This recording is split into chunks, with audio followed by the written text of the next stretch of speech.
Bon, c'est le moment de se soumettre aux tendances. Alors, je vous livre mon top 10. Je précise que j'aime énormément de films et faire une sélection de seulement 10 films et 10 que je préfère, ça a été très compliqué. Antoine Goyard et Jel Goria, n'hésitez pas à me martyriser psychologiquement. J'adore ça. Et en top 10, je commence avec le film qui a éveillé ma passion pour le cinéma asiatique, My Lucky Stars de Sammo Hung, alias Le flic de Hong Kong en français. Le film qui m'a fait redécouvrir le cinéma du peu que j'en connaissais, parce que quand je l'ai découvert, j'avais à peine 8 ans, je pense, et j'ai découvert une toute nouvelle façon de faire des films, au niveau de la comédie, au niveau de l'action, au niveau de la présentation des personnages, au niveau de l'alchimie entre eux. Vraiment, c'était quelque chose que je n'avais jamais vu. C'était une toute autre manière de découvrir le cinéma. Et ce film a lancé ma passion pour le cinéma asiatique. C'est grâce à lui que j'ai découvert Jackie Chan. Il y a de l'humour, il y a des personnages juste incroyables. D'ailleurs, je pose un énorme rip à Stanley Fung et à Richard Hung qui nous ont quittés il y a quelques temps.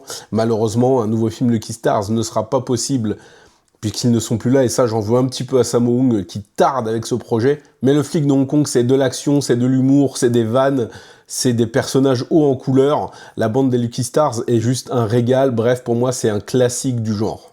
Ensuite, on poursuit avec un film qui m'a totalement traumatisé, dont je revois la fin très régulièrement, parce que pour moi, la fin de ce film contient peut-être la meilleure prestation non verbale d'un acteur dans toute l'histoire du cinéma. Ce film, c'est Landmine Goes Click.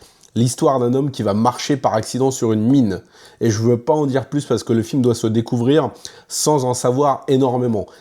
Vous êtes pas prêts. C'est peut-être le film le plus sombre psychologiquement que j'ai vu de ma vie. En tout cas, peut-être l'un des plus sombres. J'adore le cinéma indien. Et je voulais absolument placer un film indien dans ce top parce que le cinéma indien occupe une grande place dans ma cinéphilie. Alors j'hésitais au départ entre deux films de Shah Rukh Khan, Rab Demanadi Jodi, que j'adore particulièrement, qui est vraiment un petit bijou, ou Veer Zara.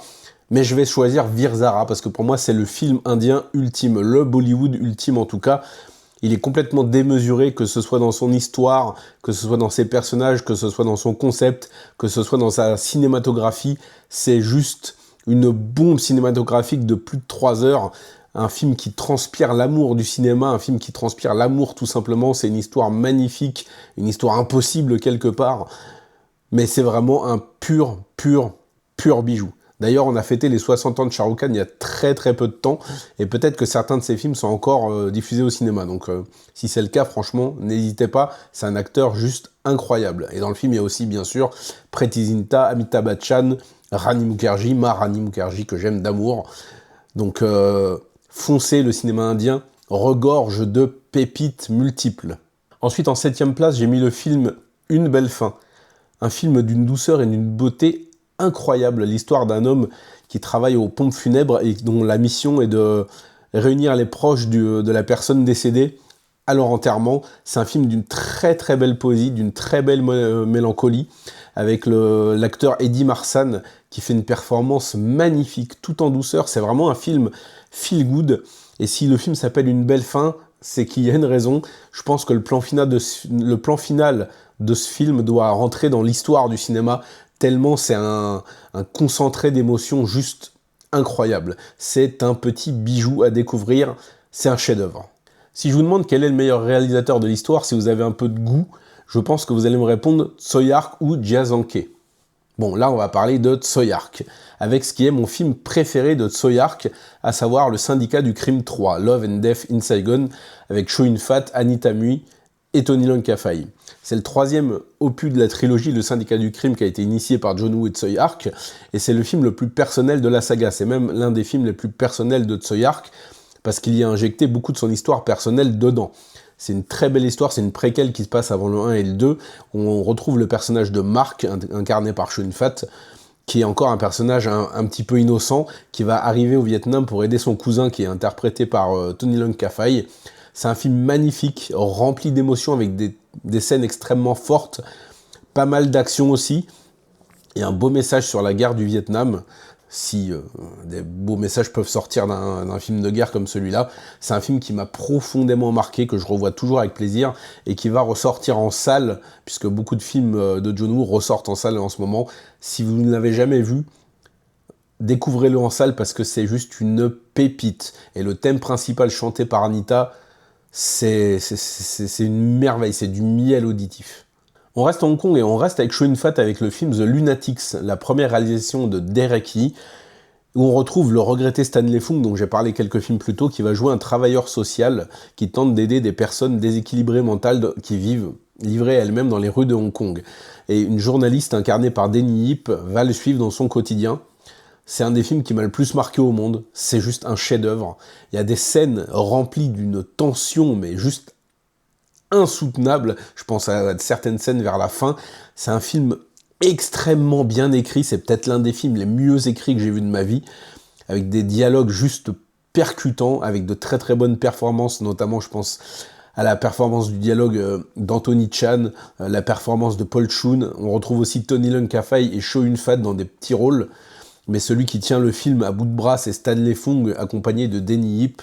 Ce film est un bijou, c'est peut-être même le meilleur film social qui a été fait à Hong Kong. Il date de 86, il va fêter ses 40 ans l'année prochaine.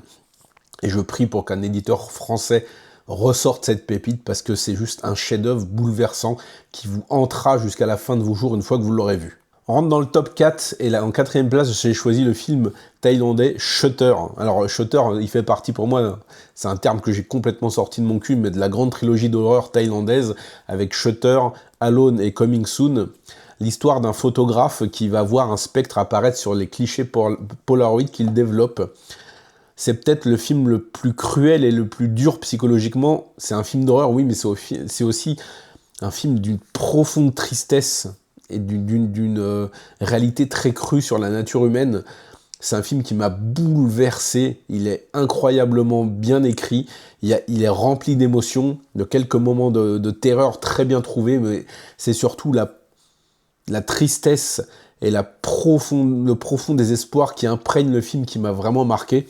Il y a aussi une scène extrêmement effrayante où un homme nous montre des polaroids, où on voit des esprits. C'est extrêmement malaisant, c'est extrêmement malsain. C'est un chef-d'œuvre, je pense, à mon avis, que c'est tout simplement l'un des plus grands films de l'histoire du cinéma. Et on va rester dans l'horreur avec un film qui a façonné ma manière de créer les choses, d'écrire, de penser à une œuvre. C'est le téléfilm It, ça, il est revenu de Tommy Lee Wallace, qui est sorti en 1990. C'est mon film d'horreur préféré, tout simplement. Pour moi, c'est le plus grand film d'horreur de l'histoire. Alors je sais, c'est un téléfilm, oui, et tous ceux qui vont vouloir comparer avec les films d'Andy Muschietti, mais j'ai même pas envie de parler avec vous tellement le téléfilm est à 1 milliard d'années plus haut que cette merde. C'est un film qui est extrêmement effrayant, qui contient peut-être la scène d'horreur la plus effroyable de l'histoire. C'est-à-dire la rencontre de Beverly avec Mrs. Kersh, qui dans le téléfilm se déroule en plein jour. Il n'y a pas besoin de plonger un appartement dans les ténèbres et de faire une espèce de sorcière en effets spéciaux complètement à vomir. Non, je déteste les adaptations de Andy Muschietti, vraiment je déteste. Mais là on parle de bien l'adaptation de Tommy Lee Wallace, qui est juste un pur bijou, très bien écrit, très effrayant, avec un nombre incalculable de séquences marquantes, le meilleur film d'horreur de l'histoire. Cette fois-ci, on va au Japon, mais on reste dans l'horreur, avec pour moi, c'est l'un des plus grands films de l'histoire du cinéma, tout simplement. Il est ressorti au cinéma, je l'ai revu 2 fois en salle. C'est un film qui me bouleverse comme pas possible. C'est Dark Water d'Hideo Nakata. Tout est parfait dans ce film, au niveau de l'histoire, au niveau de l'horreur, au niveau de l'émotion, au niveau de la mélancolie, au niveau de la musique, signé Kenji Kawai, qui est juste un bijou. Je pense que c'est l'un des plus grands films de l'histoire du cinéma, encore une fois, c'est mon avis. Mais c'est vraiment un torrent d'émotions, d'émotions qui m'a happé la première fois que je l'ai vu il y a plus de 20 ans et qui ne m'a jamais quitté. En fait, c'est peut-être l'un des plus beaux films de toute l'histoire du cinéma. Et on termine enfin avec mon film préféré, c'est Une balle dans la tête de John Woo, sorti en 1990, qui lui aussi va ressortir en salle. Alors évidemment, je serai le premier assis à la séance de 9h dès que ça sera possible. Alors oui, c'est une adaptation de Voyage au bout de l'enfer, mais c'est aussi une adaptation de Blood Brothers, entre autres, qui était sorti en 73 à la Shaw Brothers. Je sais que le film a des défauts, je sais qu'il n'est pas parfait, mais c'est celui qui m'a le plus procuré d'émotion, une émotion quasi insoutenable. Il est rempli de tension, de beauté, de mélancolie, de tristesse, de dureté, d'ultra-violence.